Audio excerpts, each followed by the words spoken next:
por tu amor. Señor, ciertamente tú eres lo mejor que nos ha pasado. Por eso es que te honramos, por eso es que venimos delante de ti esta mañana con un corazón, Señor, humillado, con un corazón agradecido. El gozo de nuestra salvación es nuestra fortaleza. Gracias, Padre, porque tú un día nos alcanzaste. Un día llegaste a nuestra vida y transformaste toda nuestra forma de vivir. Señor, gracias porque hemos entendido y comprendido que no hay otra forma, Señor, de ser pleno si no es a través de tu presencia. Tu presencia en nosotros nos hace, Señor, completos. Nos hace, Señor, ser hombres, mujeres, Señor, completos en ti. Sabemos, Padre, que tu Hijo vino a morir en una cruz por cada uno de nosotros. Y reconocemos, Señor, su sacrificio. Reconocemos que somos malos delante de ti. Reconocemos, Señor, que no merecíamos salvación.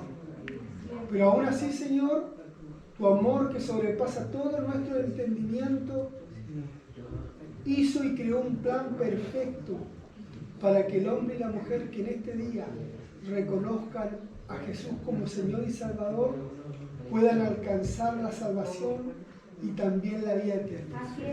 Gracias, Señor, por todo lo que nos das, por tu palabra, por la manifestación de tu Espíritu en nuestras vidas. Qué importante es la manifestación de tu Espíritu Santo en nuestras vidas. Es el que nos convence de pecado. Es el que nos guía, es el que nos dice todas las cosas, es el que nos aconseja. Es, Señor, el que nos ayuda en los momentos de tristeza, en los momentos de dificultad, nos consuela y, Señor, podemos contar con Él todos los días hasta que tú vengas. Gracias te damos, Señor, por tu palabra, que en esta hora va a ser leída, que va a ser exhortada, usa mi vida y ayúdanos, Señor, para poder tomarla y guardarla y también ponerla en obra. Gracias, Señor, te damos. Tu palabra dice que el que tiene oídos para escuchar, escuche lo que el Espíritu de Dios habla en este día a la iglesia, en el nombre de Jesús. Amén. Amén. Amén. Démosle glorias a Dios. Gloria a Dios, gloria a Dios, gloria a Dios. Amén. Mientras Pilar toma asiento, usted va a abrir su Biblia en el primer libro de Crónicas. ¿Ya?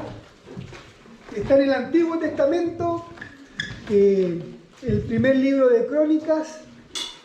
Ahí búsquelo con calma, el que no lo sepa, ahí le ayudan los hermanos que saben un poquito más. El libro de Crónicas, capítulo número 13. ¿Primera o segunda? Primer libro de Crónicas.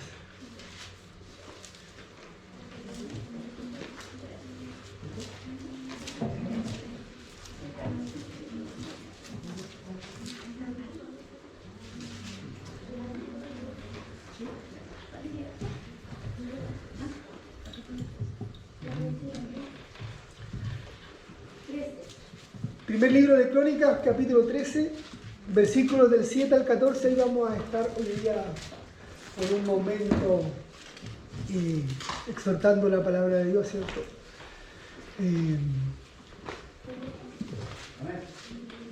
Amén. Antes de que la leamos voy a hacer una introducción para que cuando la leamos entendamos de qué es lo que está pasando acá. ¿Ya? Y lo primero que quiero que ustedes piensen y analicen es el privilegio que hoy usted y yo tenemos de tener el Espíritu Santo en nuestras vidas.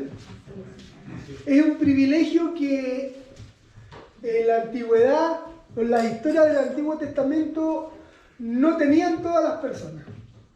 Solamente los profetas, ¿cierto?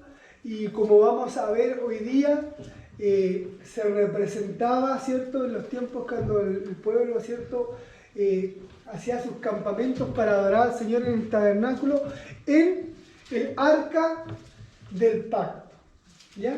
Eso significaba la presencia de Dios en medio del pueblo. Pero antiguamente no había Dios no se movía por medio de su espíritu en todas las personas, sino por medio de los profetas. Vemos que cuando el pueblo estuvo cautivo, ¿cierto? Ahí en Egipto, ¿se acuerdan? Cuando estuvo preso ahí, Faraón los esclavizaba para hacer sus calles y sus monumentos. Dios, a través de Moisés, ¿cierto? Le habló al pueblo y se manifestó a él. Dice, ¿cierto? Él le dijo al pueblo, Dios no se ha olvidado de ustedes, Dios los va a libertar y va a hacer prodigios y señales a través, ¿cierto? De Moisés. Y así lo hizo. Cruzaron, ¿cierto? El Mar Rojo, un tremendo milagro, ¿cierto? Cruzaron a través del Mar Rojo y dice que en su escapada de Egipto hacia el Mar Rojo, antes de pasar a la otra tierra, ¿cierto? Que Dios le había prometido, Faraón se enfureció y los persiguió, ¿se acuerdan? Y dice que la presencia de Dios los dirigía de día por una nube, ¿se acuerdan? Sí. Qué increíble, ¿cierto? 400 años de esclavitud y por primera vez podían ellos ver cómo Dios se movía en medio de ellos a través de una nube. Y dice que en la noche, cuando ellos acampaban, cuando ellos dormían, Dios a través de una columna de fuego rodeaba todo el campamento para que nadie ni nada le hiciese daño a ellos. ¿Se dan cuenta lo majestuoso que debía haber sido para ellos saber que Dios hacía todo eso? Algo sobrenatural, algo que no tenía explicación.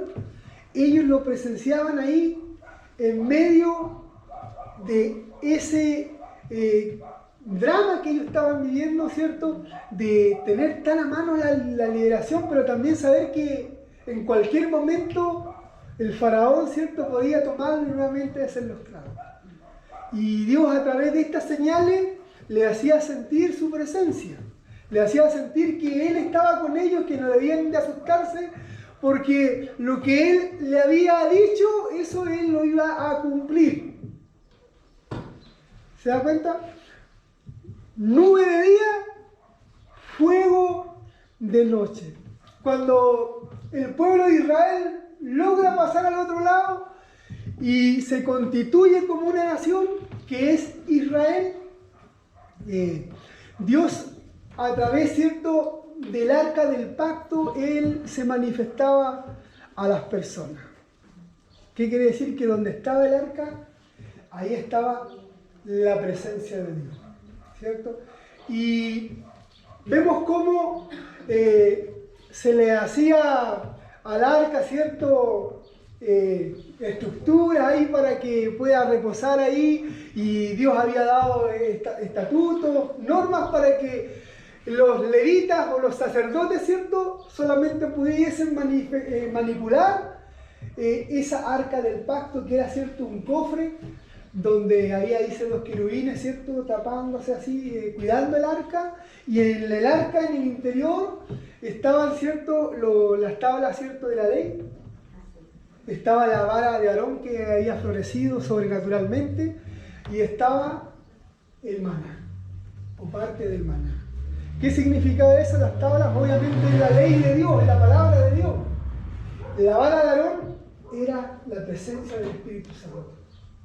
Y el maná era la provisión que Dios tenía para ellos, para que ellos nunca se olviden de que su Dios tenía estas tres características y que nunca le iba a faltar eso: la palabra de Dios, el Espíritu Santo y la provisión del Señor. Y eso es, hasta los días de hoy, es así.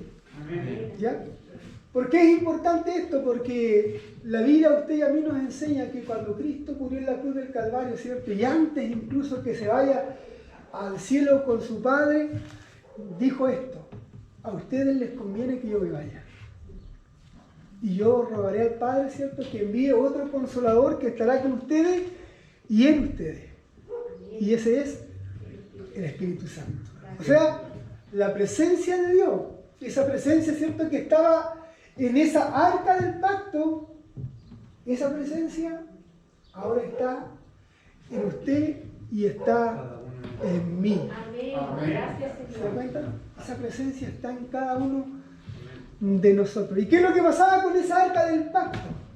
El sacerdote iba, oraba, el Señor, ¿cierto?, le hacía ver sus planes y todo lo que iba a acontecer y traía bendición y prosperidad a este pueblo de Israel. Pero ¿qué es lo que pasó? Había un pueblo que era enemigo acérrimo del pueblo de Israel, que eran los filisteos. Si había un pueblo que oprimía, si había un pueblo que siempre quería pelear con Israel, eso eran los filisteos. Oh, y los filisteos eran, hermanos, no dejaban en paz este pueblo de Israel. ¿Ya? Siempre tuvo guerra con Israel. Y en una de esas guerras que tuvieron, dice la Biblia en 1 Samuel capítulo 5, cuando usted lo lea en su casa, que sorprendieron al pueblo y arrebataron el arca del pacto, hermano. Eso precioso que el pueblo tenía, la presencia de Dios. Dice que los filisteos entraron, mataron a los sacerdotes que estaban custodiando eso y se los llevaron a Filistea. Y dice que el pueblo, hermano, hubo tristeza, angustia, hasta muerte, hermano, porque la presencia de Dios se la habían robado. ¿Se acuerdan? Lo más precioso que ellos tenían, se lo habían arrebatado. Y nada más ni nada menos que este pueblo, ¿cierto?, que siempre quería guerra con ellos. Pero ¿qué es lo que pasó, mi hermano? Que esta arca, con la presencia de Dios, fue a este pueblo de Filistea, y cuenta la Biblia justamente en el primer libro de Samuel capítulo 5 que lo llevaron a sus ciudades más importantes. Y cuando los llevaron a esa ciudad, se lo voy a leer para que usted sepa qué es lo que pasó, porque a mí me llama mucho la atención. Lo llevaron a una ciudad llamada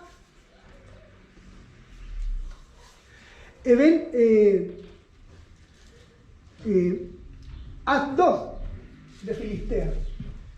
Y dice que los sacerdotes, ¿cierto?, de Dagón, que era el dios de los filisteos,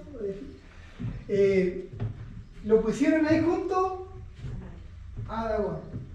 Y Dagón obviamente era una estatua, y a la estatua la colocaron un poquito más, el arco un poquito más baja. Dice que los filisteos fueron al otro día y Dagón, la estatua, estaba botada, postrada delante del arca. La levantaron a Dagón, lo colocaron nuevamente en su lugar. Dice que los sacerdotes al otro día fueron nuevamente en la mañana y vieron que Dagón estaba nuevamente caído ahí, postrado delante del arca del pacto, que era la presencia de Dios. ¿Se dan cuenta? Dagón caía. ¿Y qué es lo que pasó, hermano? Que en esa ciudad empezó a enfermarse la gente. Dice que empezaron a enfermarse de tumores. Empezó la gente a morir. Así que los filisteos tomaron un acuerdo y se dijeron, ¿cierto?, ahí en Asdod, ¿sabe qué? Mandemos a la otra ciudad filisteo porque aquí está muriendo mucha gente. Mandémosla, le dijeron a Gat. Y la mandaron allá, hermano. Y allá, hermano, se empezó a morir gente a causa de que el arca del pacto estaba en ese lugar. Y los de Gat dijeron, no, mandémosla a otro lugar, porque aquí está muriendo mucha gente, y la mandaron a un lugar llamado Ecrón. Y en ese lugar, ¿qué creen que pasó? ¿Sabe qué es lo que pasó, hermano? Que no alcanzó a llegar a ese lugar, porque dice que cuando iba camino, los de Ecrón dijeron, no. Acá no va a entrar, dijeron esa cuestión. Así que ustedes verán lo que van a hacer, pero acá no entra porque ya tenemos el dato de que ya ha muerto gente por allá donde estamos. Ha muerto. Así es que tomaron el acuerdo ahí en Filistea, ¿cierto? ¿Sabe qué? No la podemos tener en ningún lado, así que ya. Mándensela de vuelta a los israelitas, si no acá vamos a seguir muriendo. Vamos a seguir, ¿cierto?, apestándonos. ¿Qué es lo que pasa, hermano? Que nosotros podemos confiar en Dios. Hay mucha gente que dice afuera, creemos en Dios. Pero no es así, ¿cierto? Porque Dios no comparte su gloria con nadie. Con nadie. Entonces, esta historia nos habla de que la presencia de Dios volvió nuevamente a Israel. Y de aquí, donde comienza la historia en el primer libro de Crónicas, en el cual usted y yo vamos a meditar. Capítulo 13, versículo 7 en adelante. Ya. El arca entonces los filisteos la vuelven a Israel otra vez. Y dice que, y llevaron el arca de Dios de la casa de Abinadab en un carro nuevo. Y lo primero que usted tiene que entender que el arca estuvo en la casa de Abinadab. ¿Ya? ¿Cuánto tiempo estuvo la casa en ese lugar? En el libro de Samuel nos dice que estuvo 20 años. ¿Se da cuenta? Estuvo ahí en Filistea, fue trasladada a Israel y en la casa de Abinadab estuvo 20 años. Ya para que usted lo anote ahí en su corazón, 20 años estuvo ahí. ¿Ya? Y dice que era llevado en un carro nuevo. Y ese carro nuevo también tiene un significado, una importancia, así que para que usted lo entienda. Y dice, y Usa y Ahio guiaban el carro. Y David y todo Israel se regocijaban delante de Dios con todas sus fuerzas, con cánticos, con arpas, salterios, tamboriles, címbalos y trompetas. ¿Por qué estaban contentos? Porque el arca iba a volver nuevamente a Jerusalén. ¿Ya? Había venido el rey en persona a buscar el arca del pacto, ¿cierto? Para trasladarla a Jerusalén. Así que imagínense la fiesta que había, hermano. ¿Ya? Y 9. Pero cuando llegaron a la era de Kidón, Usa extendió su mano al arca para sostenerla porque los bueyes tropezaban. ¿Qué es lo que pasó? Que los bueyes, ¿cierto?, que llevaban esta carreta ahí con el camino, ¿cierto?, tropezaron y el arca se iba a caer. Y dice que Usa era uno de los hijos de Abinadab. Y dice que Usa llegó y tocó y agarró el arca. ¿Ya? Y murió allí, dice, delante de Dios. Y David tuvo pesar porque Jehová había quebrantado a Usa, por lo que llamó a aquel lugar Pérez Usa hasta hoy. Y David temió a Dios aquel día y dijo, ¿cómo he de traer a mi casa el arca de Dios? Y no trajo David el arca a su casa en la ciudad de David, sino que la llevó a casa de Obed-Edom, Geteo, y el arca de Dios estuvo con la familia de Obed-Edom en su casa 3 meses, y bendijo Jehová la casa de Obed-Edom y todo lo que tenía. Tremendo, hermano. Mire, la importancia, ¿cierto?, del arca del pacto era la presencia de Dios, ¿cierto? El pueblo estaba triste, el pueblo estaba angustiado porque sin esa presencia, sin esa arca, ellos estaban incompletos. ¿Ya? El arca estaba en manos de los filisteos, pero los filisteos no adoraban a Dios. No lo adoraban a otro Dios, a Dagón. Por lo tanto, no les importaba mucho lo que era el arca. Lo que ellos entendían era que cuando el arca estaba en manos de los israelitas, ellos prevalecían sobre todas las cosas que les pasaban.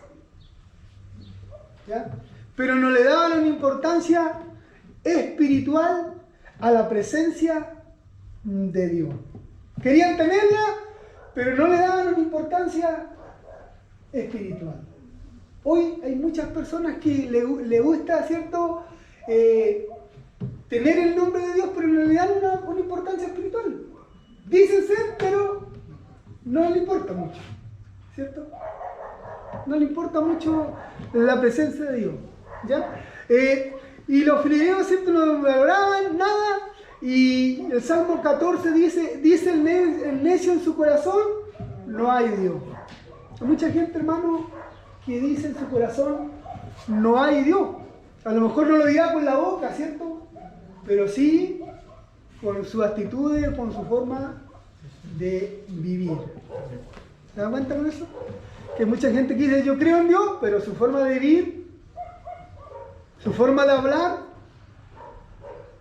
sus pensamientos no se alinean con los de Dios. ¿Ya?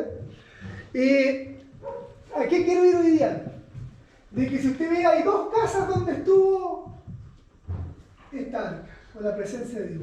La primera casa que dice que estuvo 20 años es la casa de Abinadab, ¿cierto? 20 años la arca ahí, hermano. Y la Biblia no tiene un solo versículo, un solo capítulo, nada que diga que la casa de Abinadab fue tan bendecida como lo fue la casa de Obed-Edom. Todo lo contrario, si usted se da cuenta, el hijo de Abinadab, ¿cierto? Dice que tomó el arca y murió.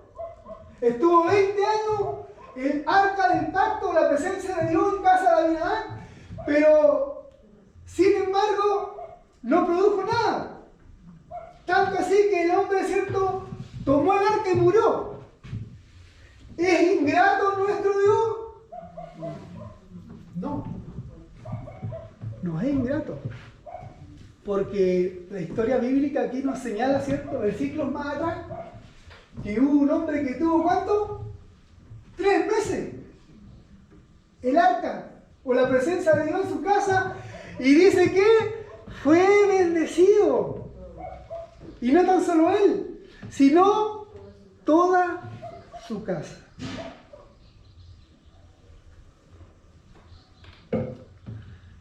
¿Por qué no fue bendecida la casa de Abinadab? Es la pregunta que nos hacemos, ¿cierto? ¿Por qué no produjo lo mismo que produjo en la casa de Obed-Edom? Que a nosotros nos habla que fue bendecida. ¿Sabe por qué? Porque a veces, mi hermano, y lo decía nuestro hermano Sebastián en el devocional, empezamos a vivir por costumbre. ¿Cierto?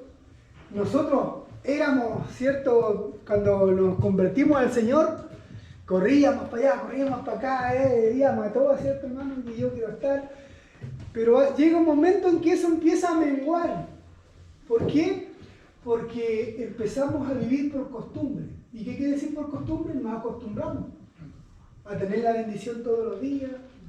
Nos acostumbramos, ¿cierto?, que Dios nos tiene el pancito, nos tiene el trabajo, y de repente nos empezamos a olvidar de Dios. Nos empezamos a olvidar que Él es el que produce todas las cosas en nosotros. Amén. Que si usted tiene lo que tiene es porque Él se lo está dando, porque Él está abriendo las puertas de bendición en su vida y en mi vida. Y cuando usted y yo olvidamos eso es porque nos empezamos a acostumbrar. ¿Cierto? Nos empezamos ahí como a menguar en las cosas de Dios, y eso hace que nosotros no le demos la importancia que se merece este Dios Todopoderoso al cual usted y yo servimos. ¿Por qué digo esto? Porque 20 años, mucho tiempo para que la presencia de Dios no haya bendecido a Abinadab y su familia. Todo lo contrario. Dice que es cierto que cuando él tomó el arca del pacto murió. ¿Y qué quiere decir eso? Que Usa, ¿cierto?, ni siquiera sabía las reglas que existían en Israel sobre esa arca del pacto, sobre esa presencia de Dios. 20 años y él no había estudiado, no había aprendido lo que significaba manipular o estar delante de la presencia de Dios. ¿Se da cuenta? No había en él, ¿cierto?, una manifestación de poder decir, ¿cierto?, de interesarse en lo que era la presencia de Dios. Tanto así que se atrevió a tocar el arca. Y hermano, estaba escrito en las leyes de Dios que le dio a Moisés, que los únicos que debían manipular el arca o transportar el arca eran los levitas y nadie más. Porque todo el pueblo sabía y entendía que para cualquier persona que tocara esa arca iba a morir. Pero Usa se atrevió a tocarlo. ¿Por qué? Porque desconocía. Porque había estado 20 años el arca en su casa y nunca había aprendido la importancia de la presencia de Dios. ¿Se da cuenta? Que trajo eso. Entonces, lo que usted tiene que entender, que a usted la Biblia me enseña que nuestra salvación debemos de apreciarla, ¿cierto? Con temblor, con respeto, ¿cierto? Y obediencia al Señor. Eso es temer al Señor. Entonces, mi hermano y mi hermana, vemos cómo en casa de Abinadab 20 años no sucedió nada. La pregunta es: ¿cuántos años lleva usted y yo en el Evangelio y qué ha pasado en nuestra vida? Si la Biblia a usted y a mí nos enseña que la presencia de Dios está en usted y está en mí. Hemos crecido, hemos menguado, nos hemos estancado. ¿En qué condición estamos? ¿En qué condición está usted y en qué condición estoy yo? Entonces vemos que David, al ver esto, dice que tuvo un temor tremendo. ¿Y quién no? ¿Cierto? Amén. ¿Quién no, hermano? A ver que alguien muere. Y dice que David no trajo el arca a la ciudad de David, ¿cierto? Sino que la llevó a la casa de Obed-edom Geteo. Y el arca de Dios estuvo con la familia de Obed-edom en su casa 3 meses, y bendijo Jehová la casa de Obed-edom y todo lo que tenía. ¿Cuánto tiempo estuvo el arca del pacto, la presencia de Dios en la casa de Obed-edom? 3 meses. 3 meses. ¿Lo bendijo Dios? Amén. Sí, lo bendijo. ¿Solamente a él? No, a toda su casa. Y cuando usted dice Dios lo bendijo a él y toda su casa, uno empieza a decir casa, auto, casa de la playa, ¿cierto? El Mosco Costanera, ¿cierto? Departamento y ¿cierto? No, hermano. Lo bendijo de tal forma que fueron servidores en el templo de Dios, que era un privilegio tremendo. ¿Y sabe qué puesto tenía Obed-edom? Era portero en el templo, en una de las entradas del templo. ¿Se da cuenta? Cómo Dios lo honró a él, siendo portero, y no tan solo, hermano, en una época, porque a la Biblia nos enseña y nos relata también en el segundo libro de Samuel que no tan solo él sirvió de portero en el templo, sino que su hijo fue portero y sus nietos fueron porteros. Una tremenda bendición, hermano. Imagínense, dentro de todos los levitas que habían en Israel, Dios a él bendecirlo con eso, de que sea perpetuo, por decir así, portero.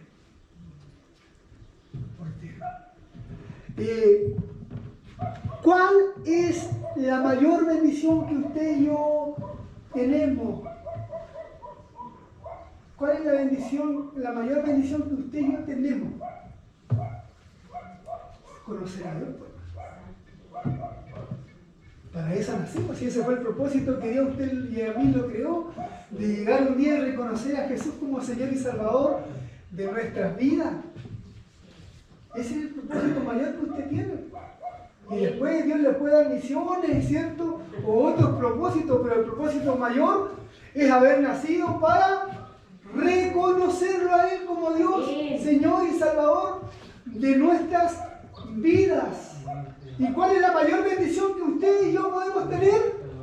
Ver a nuestras generaciones glorificándolo, alabándolo, bendiciéndolo, sirviéndolo. Esa es la mayor bendición que tiene un hombre y una mujer de Dios, y tiene que ser el anhelo que hay en su corazón o en mi corazón. El de poder ver a nuestras generaciones sirviendo al Señor. Esa es una bendición. Eso es una bendición. Entonces, la Biblia aquí nos enseña en esta mañana, ¿cierto?, que usted puede ser por mucho tiempo cristiano, pero a lo mejor no le ha dado el debido respeto a la presencia de Dios. Pero usted puede ser como este hombre, a lo mejor 3 meses solamente, 1 mes, y a lo mejor Dios lo ha bendecido de tal forma, ¿cierto?, que pareciera que fuera mucho tiempo en el Evangelio. ¿Cómo está mi vida y mi vida delante de Dios? ¿Cómo yo le alabo? ¿Cómo yo le sirvo? Esa es la diferencia que hay entre uno y otro.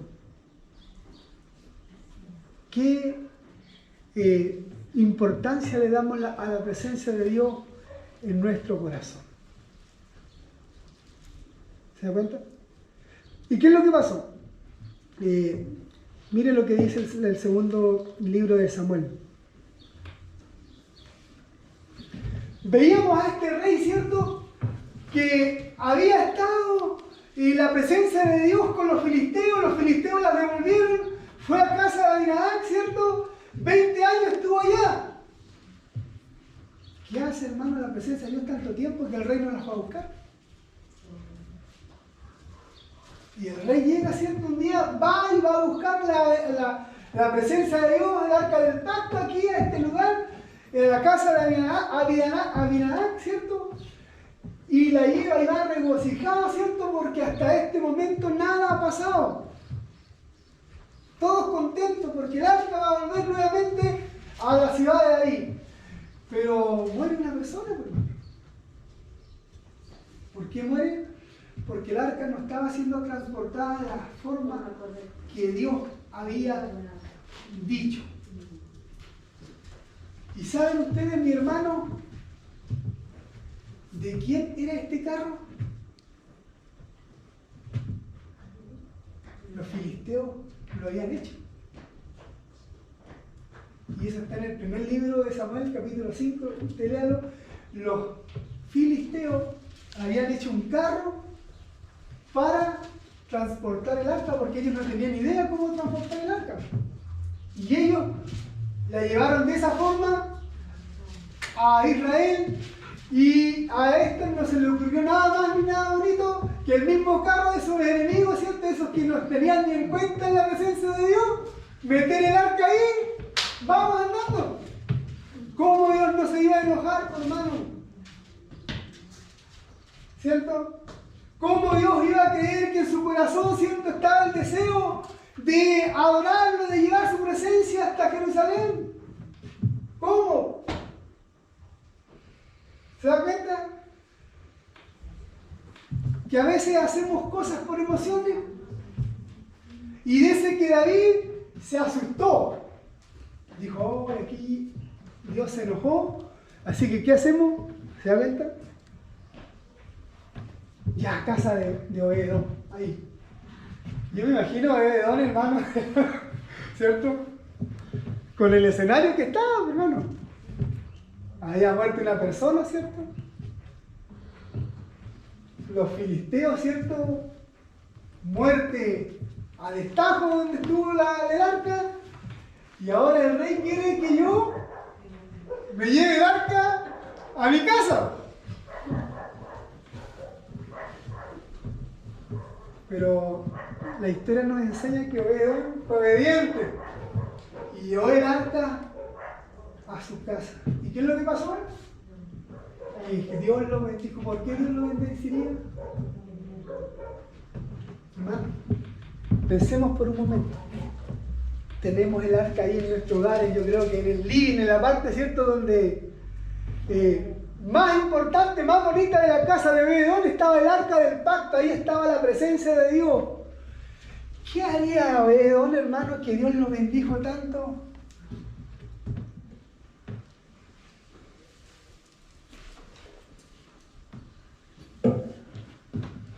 Yo le voy a decir qué estuve haciendo de delante, hermano. Señor, gracias por estar en mi hogar. Gracias, Señor. Bendice a mi familia, bendice a mi cosecha, Señor. Bendice a aquel que nos sacó.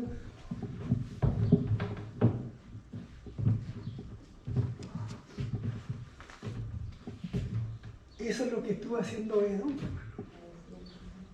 aprovechando que la presencia de Dios estaba en su casa. Y hay un corito que dice: Cristo está aquí, pide lo que quiera. ¿Cierto? Yo me imagino que Edom hizo ese cántico. ¿Cierto?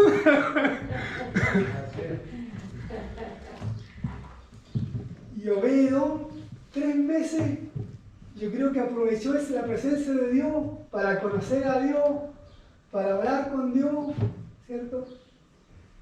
Y experimentar esa riqueza espiritual que Dios le pudo dar en 3 meses. Tanto así, tanto se agradó a Dios, hermano, que la Biblia nos enseña que Dios bendijo hasta la 3ª generación y más aún de Obed-Edom. ¿Cómo puede la presencia de Dios cuando tú la honras, cuando tú realmente quieres caminar con Dios, bendecir tu casa? No tan solo tu casa, sino que va a bendecir tu primera, tu segunda, tu 3ª generación. Cuando tú honras la presencia de Dios, cuando tú te das el tiempo de estar con Él, de abrirle las puertas de tu corazón. ¿Y qué es lo que pasó? Dice aquí en este libro de Samuel capítulo 6, segundo libro de Samuel capítulo 6, lo siguiente: que fueron donde el rey un día, porque David, hermano, de ahí en adelante no durmió, ¿cierto? Con lo que había pasado, él en su corazón, yo creo que todavía como usted y yo, Dios se enojó conmigo. Voy a esperar, porque siempre no va a hacer cosas que también a mí me toque. Y dice que le fueron a decir: oiga, rey, ¿sabe lo que está pasando en la casa de Obed-Edom? Y yo creo que David le diría: no, ¿qué está pasando? Sabe que Dios lo ha bendecido de una forma, de una manera. Y dice que el rey dijo: ¿sabe qué? Vamos y busquemos el arca, y se alegró.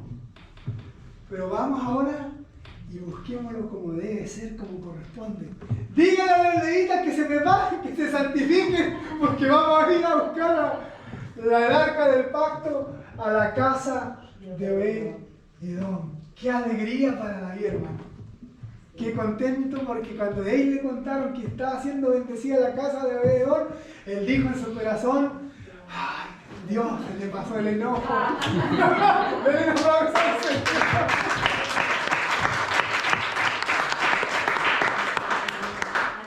Qué bueno es saber, hermano, que Dios en estos tiempos nos sigue bendiciendo. Amén. Que sigue su presencia actuando en medio de su hogar y en medio de mi hogar. Amén. Pero hoy la Biblia nos enseña, hermano, con respeto. Con respeto. Nada es más importante en tu vida y en mi vida que la presencia de Dios. Amén. Porque con la presencia de Dios, usted y yo descansamos en Él. Puede venir todo, ¿cierto? Pero cuando usted y yo tenemos nuestra vida descansada en Dios, puesta en su mano, descansamos y entendemos que Dios va abriendo las puertas de bendición. Y la va a abrir ¿sobre quién? Sobre mis hijos y sobre mis nietos. Qué ganas tengo de que mis nietos conozcan al Señor, corran, ¿cierto?, por esta iglesia, si Dios me concede vida, o por otra iglesia, pero que conozcan al Señor. Póngase de pie, vamos a orar al Señor. Señor, tú eres Dios que cambia generaciones y cambias vidas, Señor. Vemos, Padre, que en 3 meses transformaste la vida de un hombre y su generación. Gracias, Señor, porque esa presencia hoy está en nuestros hogares, está con nosotros y queremos honrarla de la mejor forma posible. No es la casa, no es la comida, Señor, no es lo que vestimos, no es lo que tenemos. Es tu presencia lo que nos llena, es tu presencia lo que nos alegra, Señor, y que nos hace ser hombres y mujeres especiales delante de ti. Señor, ayúdanos, Señor, para honrarte cada día y darte lo que tú te mereces, Señor Jesús. Aviva el fuego dentro de nosotros. Vuélvenos, Señor, a nuestro primer amor. A correr por ti, a desesperarnos por ti, a anhelar tu presencia, a anhelar, Señor, las cosas que a ti te agradan, Dios del cielo. Ayúdanos, Señor, a ser como Obed-Edom, Señor. Que en el tiempo que estuviste con él, Señor, hizo lo imposible para estar junto a ti. Y por eso tú lo bendijiste. No seamos, Señor, como aquel que estuvo 20 años, Señor, y nada pasó. Solamente te estuvo ahí, pero no te honró como debía ser, Señor del cielo. Ayúdanos, Padre, a buscar tu voluntad. Y que nuestros hijos, Señor, conozcan a este Dios que ha bendecido nuestras vidas. Porque conociendo a ese Dios van a poder traspasar la información a nuestros nietos. Que hay un Dios que ama, que hay un Dios que bendice y que quiere tenerlos con Él en la eternidad. Gracias te damos, Señor, por cada uno de mis hermanos que en esta mañana nos hemos dado cita en este lugar. Gracias por tu presencia y por esta historia maravillosa que nos enseña, Señor, que donde está tu presencia, todo lo podemos tener. Amén. Gracias te damos, Señor, en el nombre de Jesús. Amén. Amén. Démosle glorias a Dios. Gloria a Dios. Gloria a Dios. Gloria a Dios. Para siempre Dios les bendiga. Tengan una excelente semana.